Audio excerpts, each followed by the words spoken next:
Oh, I know what you're saying. Not that I know of. Stop holding up the line. Who's our MLA? Lois Croft.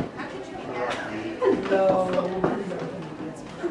I didn't want to bring her politics in here. No, leave it the door. But I understand. Oh. And taking up the rear is Connor. Hello. Oh, you taking pictures? Yes, if you don't mind. Oh, I think that's, wow, I think it's a lovely idea. Yeah. So, okay. I think we're,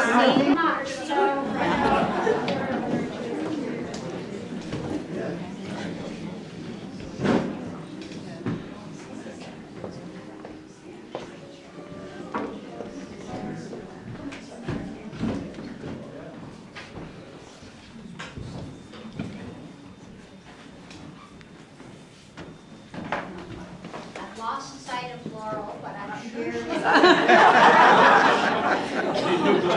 Excellent. I'll take my glasses back off again, maybe that will help. And there's still seating left here. Excellent. Thank you so much for being compliant with the seating arrangements. I think that it's safe to say that the Haslett family is both honored and a little overwhelmed by the numbers who have turned out today. And I don't know why they were surprised, because Norm Haslett was such a wonderful person. Here he is. Yep.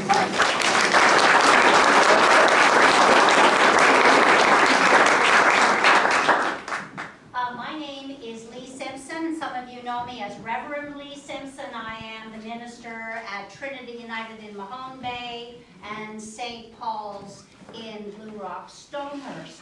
And I am also the chair of the Three Churches Foundation, which Laurel has kindly offered up as one of the many places where you might choose to honor Norm with a memory and memorial today. But that's not why I'm here. I am here because I was a neighbor, briefly, of Norm's. And we met in the hallway and talked about things.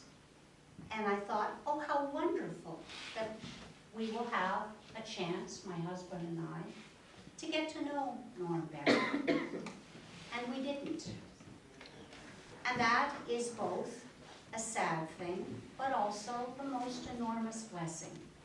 If someone is standing at a podium like this for me in future years, I hope somebody says, I wish I could have known her better. There can, in many ways, be no greater tribute to a person than to say, gosh, I wish we'd had more time.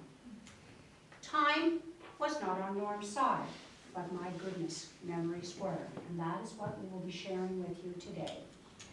I think that I will not thump around up here, but instead immediately introduce to you Brian Elson, a former officer of the Royal Canadian Navy, historian and author. He knew Norm first of all those present today, I believe, meeting him at Royal Roads. Norm's past will be sketched by Brian Elson, and I think it is in safe hands.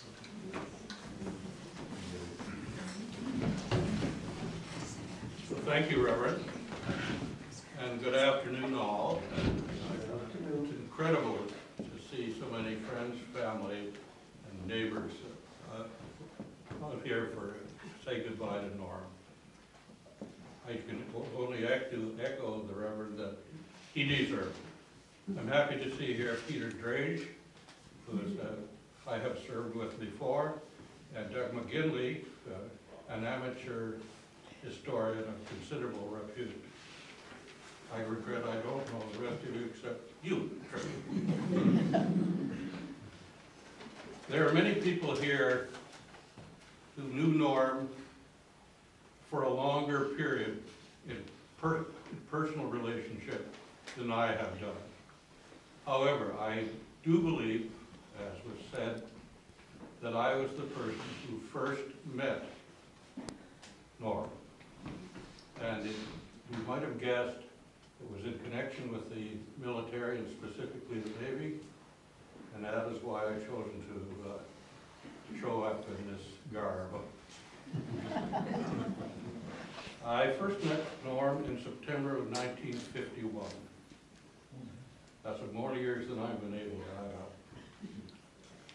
We knew each other well for 2 years, totally lost contact for many years, and thank God that we lose contact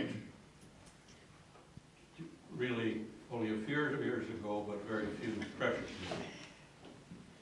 We were fresh cadets at the Canadian Services College in BC at Royal Roads, R-O-A-D-S.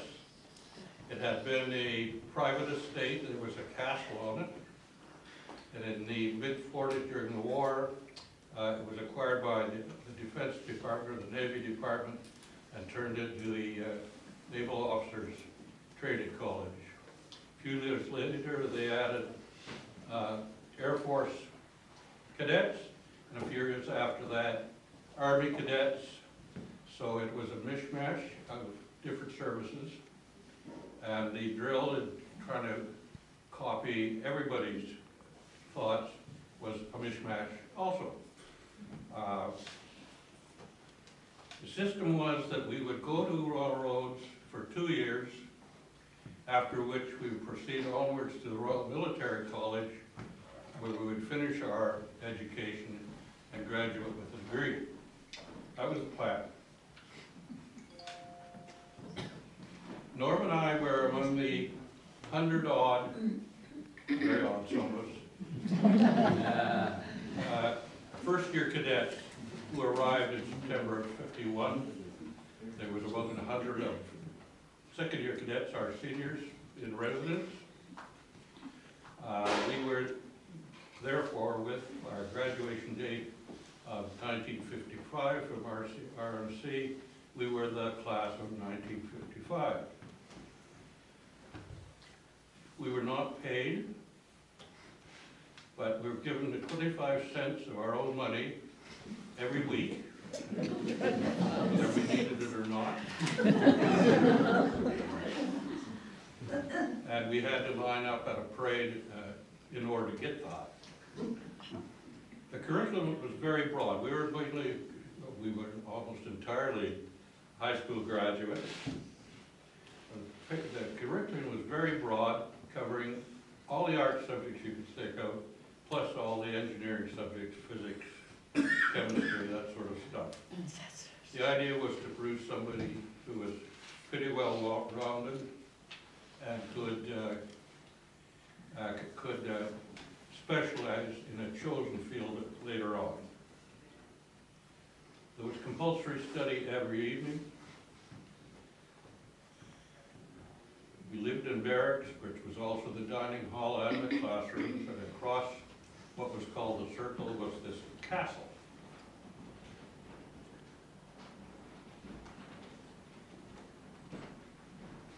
In the first year, we could not leave the premises until we had passed off the parade square, which meant that our deportment and our general appearance sparkled.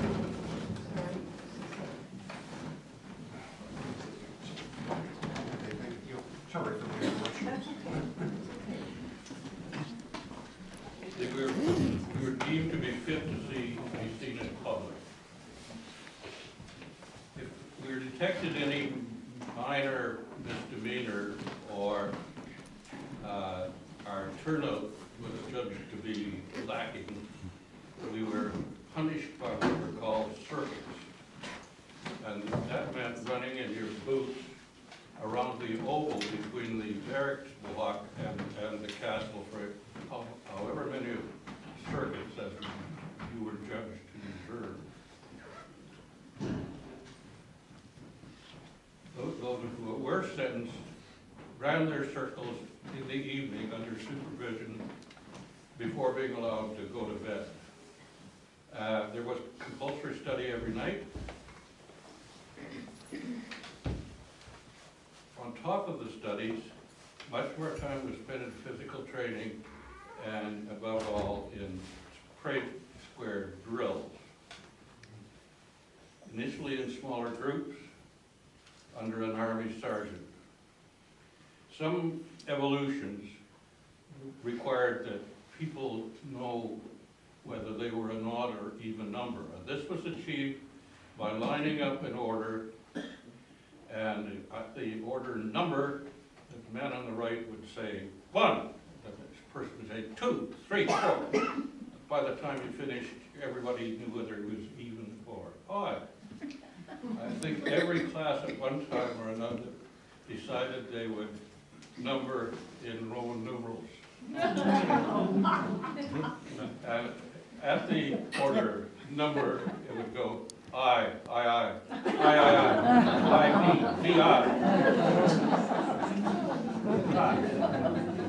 At that point, the sergeant was apoplectic and would force everybody to double around the parade square till he felt he'd had his revenge.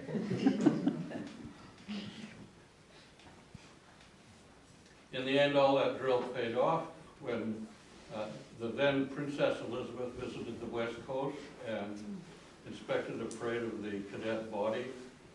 I remember well, she passed in front of me, standing looking straight ahead. She had a cap on with a feather sticking out. I saw the very point of the feather. Norm would be somewhat taller than I was, so he may not see anything.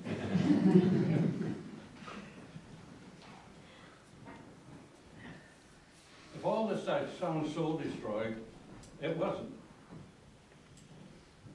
We took some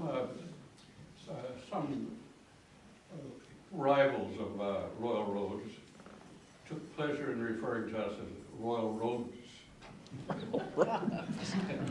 So of course we adopted the name Rodent as a sign of our pride in the institution, and still normally say, were you a rodent? Yeah, I was a rodent. We're all rodents together. We had great esprit de corps and morale, and we found bonds of friendship in those circumstances. Mutual support that kept us going then and still persist among those of us who remain. This would be especially true of cadets of one's own service. I told you that it was a tri-service college, but the naval cadets, like all the others, went off and did purely naval stuff in the summer break. And at that time, of course, those of the Navy, Norm and I among them, formed even closer bonds.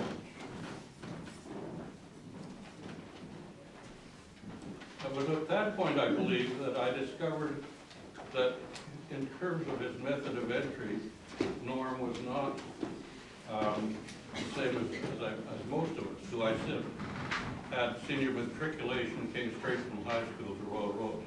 Norm followed a slightly different path.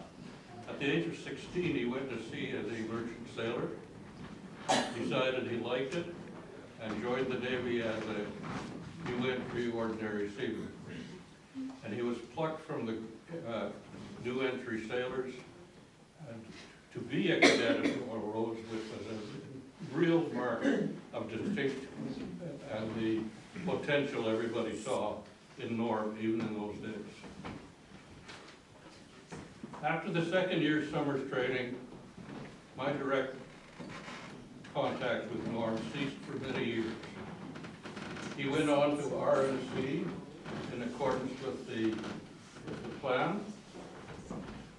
Myself and a few others went directly into the Navy as a midshipman.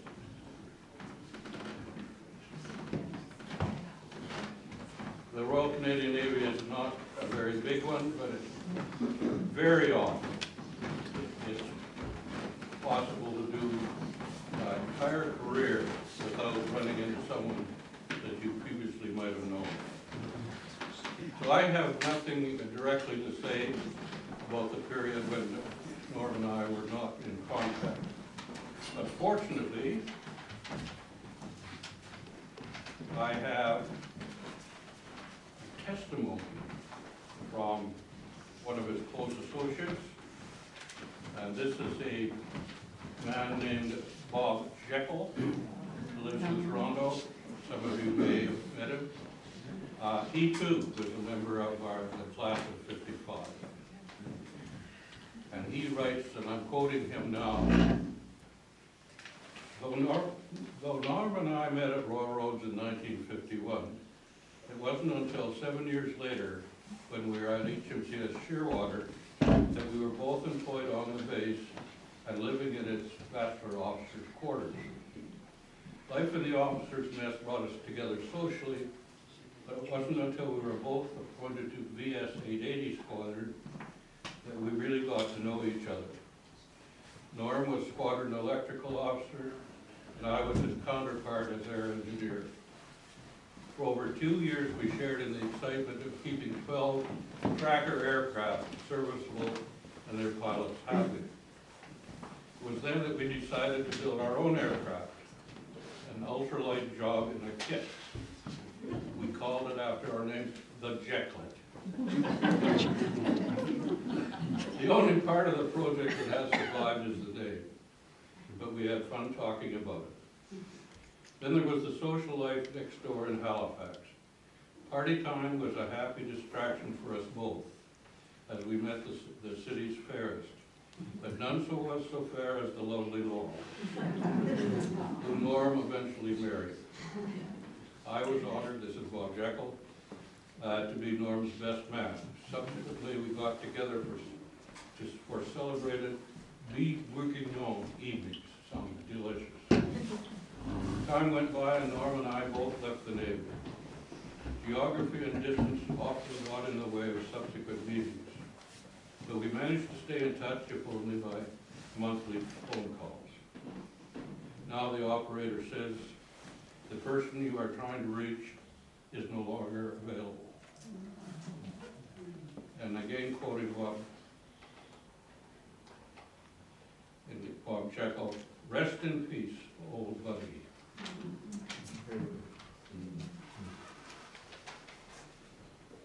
Now, something good happened as between Norm and I. After all the time when we were not in contact, a few years ago, a new chapter opened in our interrupted friendship. Quite unknown to me, Norm was then living in or near Lunenburg. In some way, he learned that I had retired to Dartmouth, where my wife Maxine grew up, and also that another member of our class, named John Harwood, a name maybe familiar to many, was living in the valley near Canning. At Norm's suggestion, we agreed to have a pub lunch together once a month with our spouses.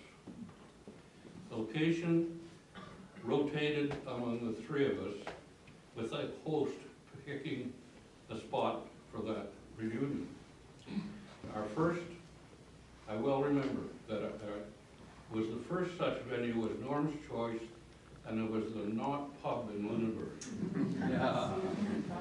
I got it. Recognition. It was on that occasion that Maxine and I first met Norm's wonderful wife, Laura. I remember a very witty observation she made at that time. As it does when older folks gather together, the conversation turned to the various ailments that afflicted us all. Laurel put a stop to that by saying, please, not another organ recital.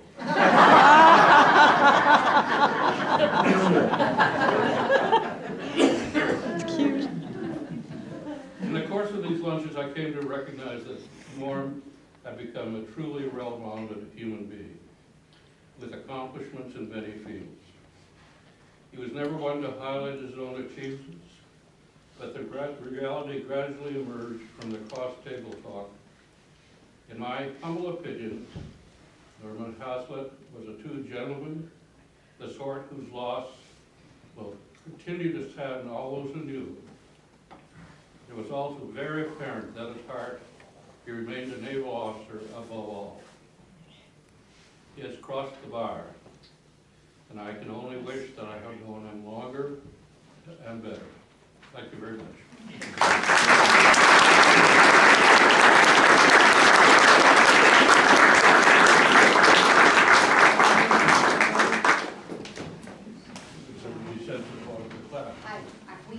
We need a chair for our honored guest. Here we are. Next. Make read my thing. Not just yet, very soon. I should mention that I represent the folks at the Quinlan, where we were neighbors, and we are Legion today, but much more importantly, in addition to scats of Brodies and Palmer cousins, the immediate members, or at least 2 out of 3 of Norm and Laurel's sons are in attendance and will be speaking shortly. Christopher is unfortunately unable to be present in person today. He's teaching English in Kenya, but I'm sure his spirit is with us as well.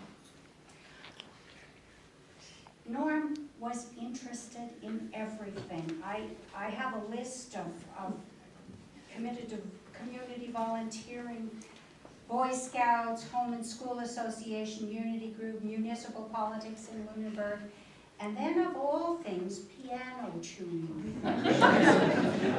Well, Stuart Frank is a horse of a different color entirely, but one that Norm had tremendous interest in, and that is in regard to public transit. And Stuart will speak about his work right here on the South Shore of Nova Scotia, because Norm shared Stuart Frank's passion for efficient public transit. Norm is the chair of the Citizens for Public Transport. As a lifelong non-driver, this interests me greatly.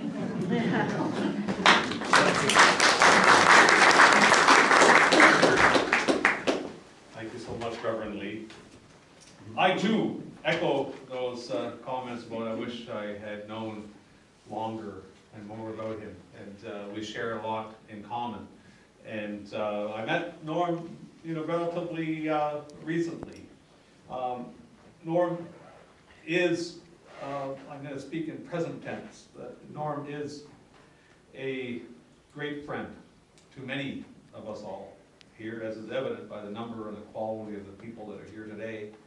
And the fact that we had to bring in so many more chairs, it's wonderful. We've all come out to celebrate the life of this magnificent, delightful man. Personally, just for a moment, I'll go aside and talk about my personal relationship with Norm. We met at a Citizens for Public Transit annual general meeting.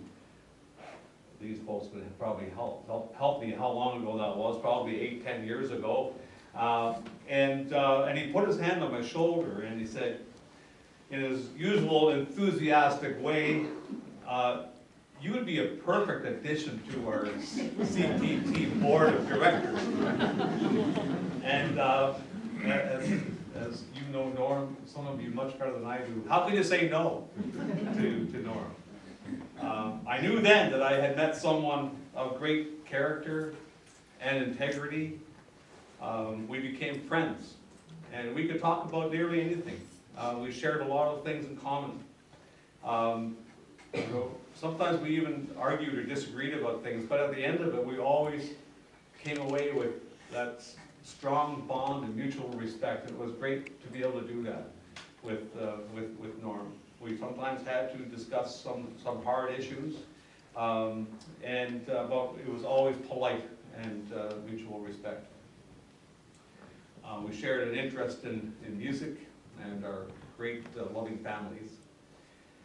Norm was a champion for the Citizens for Public Transit and for getting people moving in many ways around the community in general. He has great vision and worked and reworked tirelessly on models and proposals and budgets and spreadsheets and some of which would get our heads kind of turning. But he was just such a hard worker. And we wish that he could be here to see the results of not only his efforts, but his influence and widespread in the community, including those elected officials. That first running, some of you may remember locally, the first running of maritime bus service from Lunenburg, Mahone Bay, Bridgewater, Halifax, and back and forth. That first running from Lunenburg, and it stopped at the Bridgewater Mall en route to Halifax. I'll never forget when Laurel and Norm came off of that bus, that huge smile on the faces, along with Lunenburg Mayor Rachel Bailey, to the cheers of large crowds gathered for this media event. It was a very special moment. Norm's huge smile was perhaps bigger, never bigger, other than when he spoke of his wonderful wife Laurel and his loving family. The bus, needing to stay on schedule, whisked away with its distinguished guests and first riders onto its next stop. But immediately following that moment, there were speeches, some government speeches, but there's one especially memorable and emotional discourse by Mayor of Bridgewater, David Mitchell,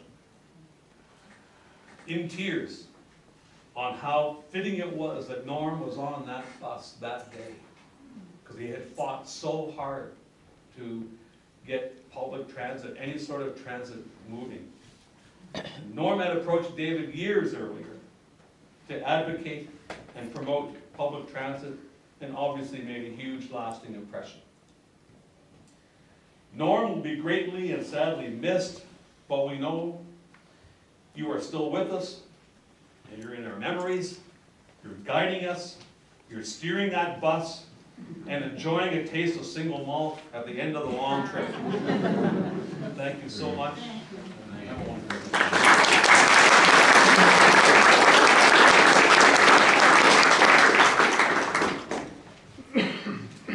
Before I introduce Colin, the firstborn of the sons, I just want to thank Stuart Frank and add to something he said. Keeping Norm with us is now our responsibility. In the Jewish tradition, a person is not considered gone from this world until the last time their name is spoken here on earth. So let's make sure that's a long time from now, shall we? On that note, Colin, Thank you. please come forward. Hello, good afternoon. My name is Colin Haslett. I'm firstborn son of Norm Haslett, the oldest son of Norm Haslett, and I'd like to read a little bit about his life here. Norm Haslett was my father and everybody's friend, and was a good man to all who knew him, both in his professional and private life.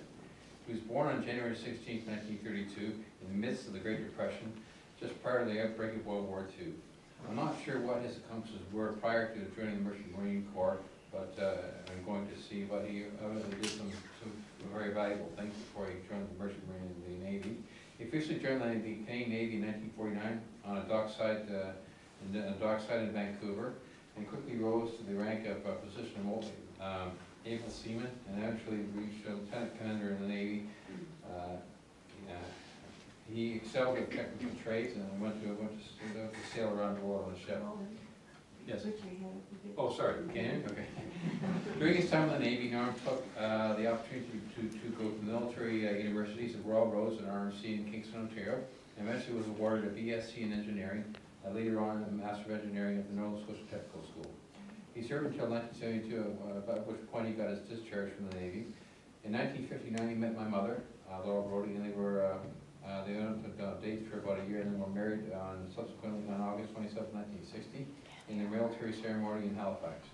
After moving around with his sons, myself, Colin, Tim, and Chris, He took his family to Germany for 2 years. Norm worked in engineering type jobs for his whole working career. His last job was working at the Toronto Police Service as a telecommunications manager at 40 Swallow Street office headquarters in Toronto, Ontario. Upon his retirement in 1996, he and his wife decided to move back east to Nova Scotia, to settle in rural Nova Scotia. They owned 3 houses because my mother wanted to return to her old birthplace. Norm pursued hobbies and interest in radio and train control systems. And he started a project called Lunenburg Transit Lunenburg Transit Authority, trying to establish a bus transit system for the tri-town area of Liverpool, Lunenburg, and Bridgewater. He died peacefully at age 87 on August 29, 2019 in Bridgewater Hospital, apparently heart failure. We shall certainly miss Norm Haslett, a father, a mentor, and a good friend to all who knew him. Our prayers are with him, at least hoping that he has a better place of death, and hope he's with the Lord. So that's my speech for Norm Haslett, my father. Thank you very much.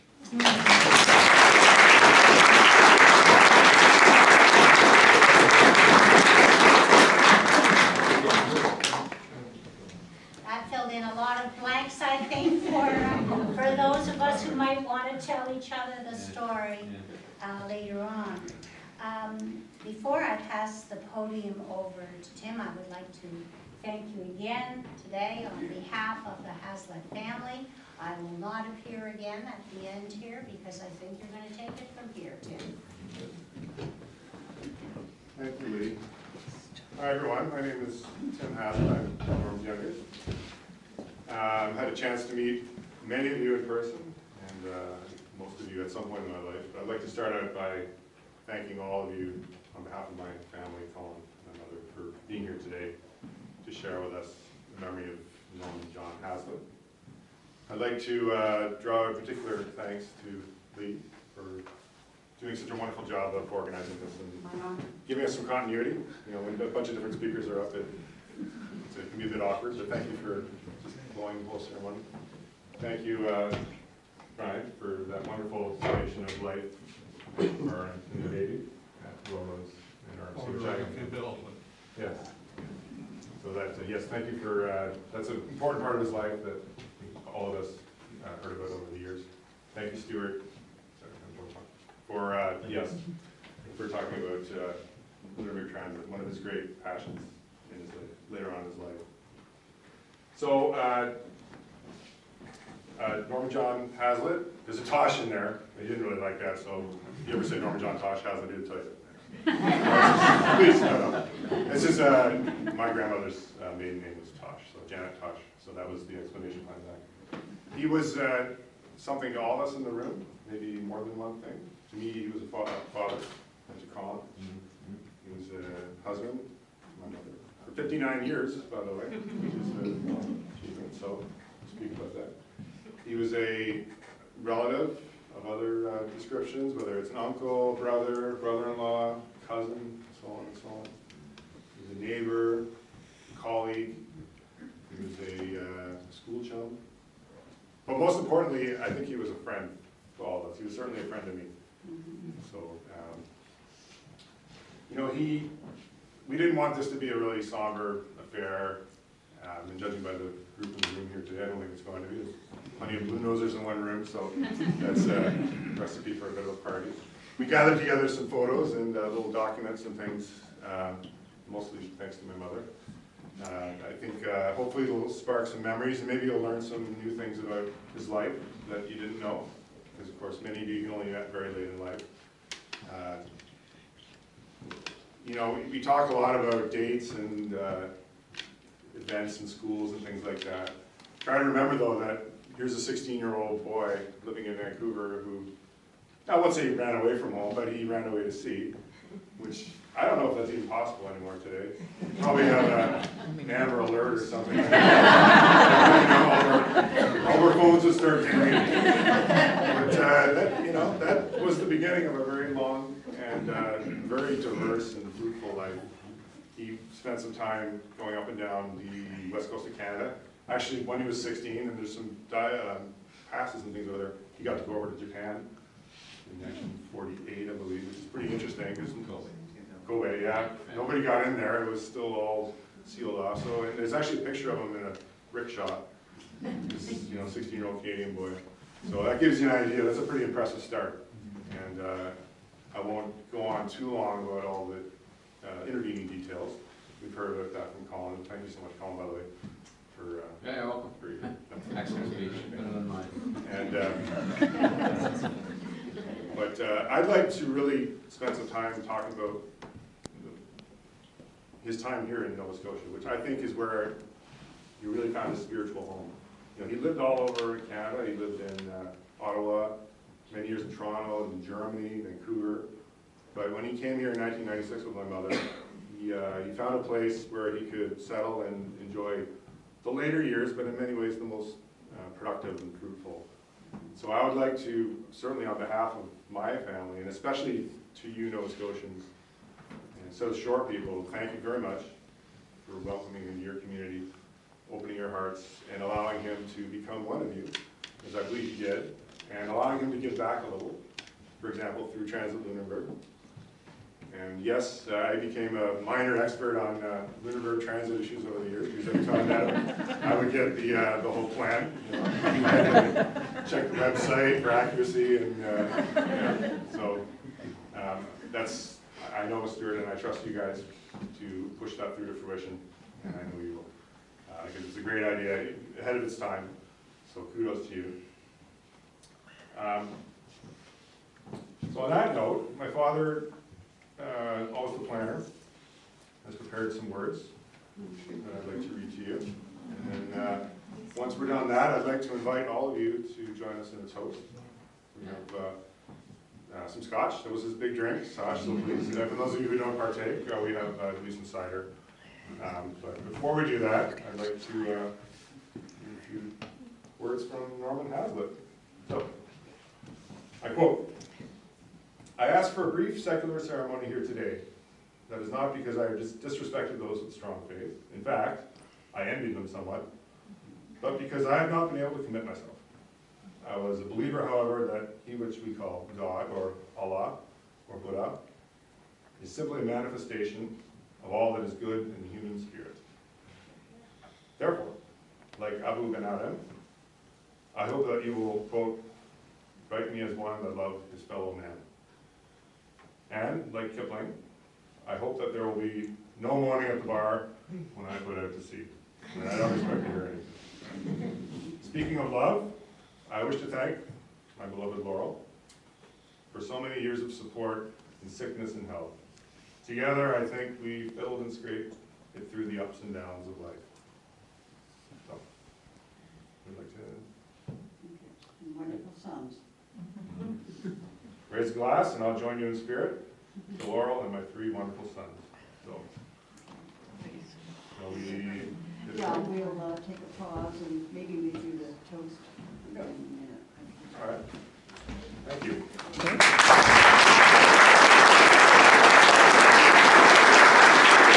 We turn it off for a few minutes.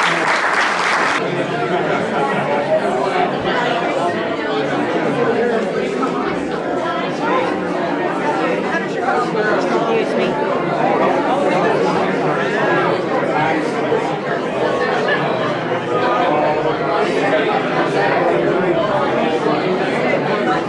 So we're getting to see pictures of the new windows. Right?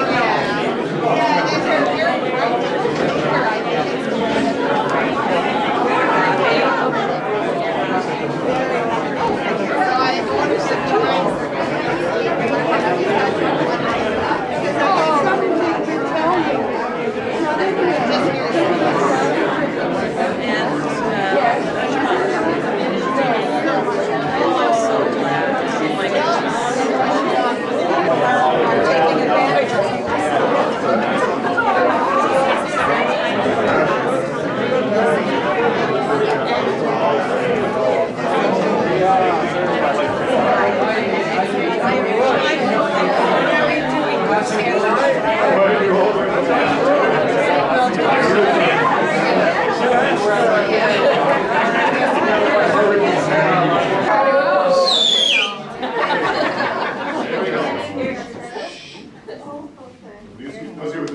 it's teachers. My dad was a blind guy.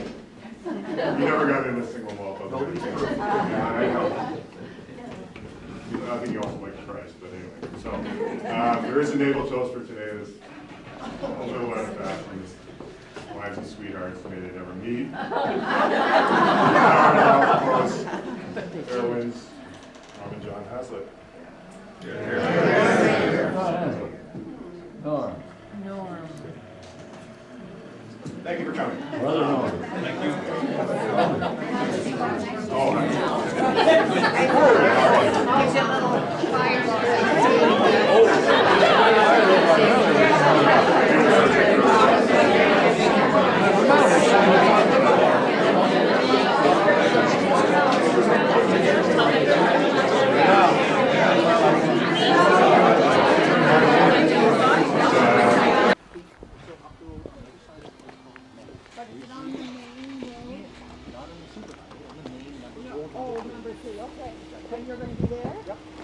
All right.